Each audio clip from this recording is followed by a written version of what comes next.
தேவனுடைய பரிசுத்த நாமத்திற்கு மகிமை உண்டாவதாக. இந்த காலை வேளையிலே உங்கள் அனைவரையும் ஆண்டவராகிய இயேசு கிறிஸ்துவின் இன்ப நாமத்தில் உங்களை அன்போடு வாழ்த்துகிறேன், வரவேற்கிறேன்.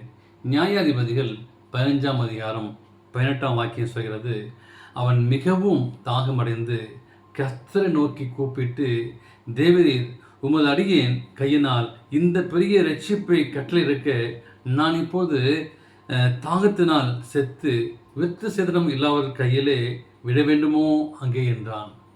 இதனாலே செய்தியாக களைப்படைந்தீர்களா?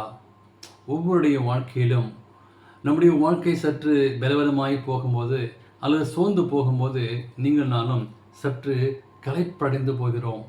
என்ன செய்வது என்று சொல்லி தெரியாமல் திகைத்து போகிறோம். சரியான வழியை தேர்ந்தெடுக்காமல் நீங்கள் நாளும் அநேக வேளை நாம் சோர்ந்து போயிருக்கிறோம். அப்படித்தான் சிம்சோன் தன் பெலிஸ்தருடைய மனைவியை பார்க்க சென்றார். அவர் திரும்பி வருவார் என்று எதிர்பார்க்கவில்லை. ஆனால் அவருடைய மாமனார் சொன்னபோது அவருக்கு மிகுந்த கோபம் வந்தது. அதனால் இன்னொருவனுக்கு அவனுக்கு திருமணம் செய்து கொடுத்தார்கள். கோபமடைந்த அந்த சிம்சோன் 300 நரிகளை பிடித்து வாளோடு வாள் சேர்த்து 2 வாள்களுக்கு நடுவே ஒரு பந்தயத்தை கட்டி பெலிஸ்தருடைய வெள்ளாமையை முழுவதும் அங்கே எரித்து போட்டார். கோபமடைந்த அங்கே பெலிஸ்தர் சிம்சோனின் மனைவியையும் அவன் தகப்பனையும் எரித்து போட்டார்கள். சிம்சோன் இன்னரும் பலரை கொலை செய்துவிட்டு யூதாவில் இருந்த ஒரு குகைக்குள் ஒளிந்து கொண்டிருந்தார். அப்பொழுது இஸ்ரவேல் பெலிஸ்தரை ஆண்டு கொண்டிருந்தார்கள். எனவே பெலிஸ்தரை பார்த்த அங்கே யூதர்கள் பயந்தார்கள். சிம்சோனிடம் பேசி அரை கட்டி பெலிஸ்தருடைய கையில் ஒப்பு கொடுத்தார்கள். தேவனுடைய ஆவி அவன் மேல் வல்லமையும் இறங்கிய போது இன்னும் அங்கே 1000 பெலிஸ்தரை சிம்சோன் கொன்றான். தேவனுடைய ஆவி அவன் மேல் இறங்கியது என்று சொல்லி நாம் வாசிக்கிறோம். தேவனுக்கு பிரியமான பிள்ளைகளே, தேவனுடைய ஆவி அந்த சிம்சோன் மேல் இறங்கியது. அப்படிப்பட்ட ஒரு வல்லமையை அவன் பெற்றுக்கொண்டான். அவன் பயன்படுத்திய ஒரே ஒரு ஆயுதம் கழுதையின் தாடை எலும்பு. இவை எல்லாவற்றிலும் ஒரே நாளில் நடந்து முடிந்தான்.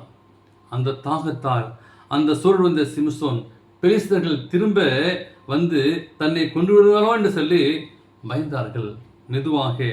பொதுவாக பெலிஸ்தர்களுக்கு பயப்படவில்லை. யூதர்களிடம் நீங்கள் என்னை கொன்று போடாதீர்கள் என்று கேட்டுக்கொண்டான்.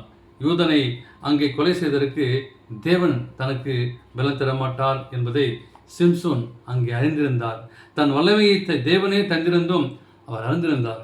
எனவே அவரது விசுவாச குறைந்ததாக சொல்லி தேவன் அங்கே சிம்சோனை கண்டிக்கவில்லை. தொடர்ந்து சண்டையிட்டு வெற்றியிடவும் இல்லை. சிம்சோனை ஆண்டவர் அங்கே பலப்படுத்தியிருக்கலாம். ஆனால் தேவன் அப்படி செய்யாமல் அப்பொழுதைய சரீர தேவை நிறைவேற்றினார். சிம்சோனுக்கு அருகே ஒரு நீரூற்றை உண்டாக்கினார். அந்த குளிர்ச்சியான நீரை பருகிற போது அவன் சோர்வு நீங்கியது. தேவன் தன் பலனை கண்டு கொள்ளாமல் தன் சரீர தேவையில் நிறைவேற்றுவார் கருணை உள்ள ஒரு தேவனாய் இருந்தார். நீங்கள் நானும் களைப்படைந்திருக்கிறோமா? ஆண்டவர் சமூகத்திலே அந்த ஜீவ தண்ணீர் ஆகிய இயேசுவை உங்களுடைய வாழ்க்கையில் ஏற்றுக்கொள்ளும் போது ஒருவேளை நீங்கள் சோர்ந்து போயிருக்கலாம், களைப்படைந்திருக்கலாம். அப்போது ஜீவ தண்ணீர் ஆகிய இயேசு கிறிஸ்துவை நீங்கள் நெருங்கும் போது ஆண்டவர் உங்களுடைய களைப்பை மாற்ற சித்தமாயிருக்கிறார். அப்படிப்பட்ட ஆசீர்வாதத்தை பெற்றுக்கொள்ள தேவன் கிருபை செய்வாராக. ஆமென்.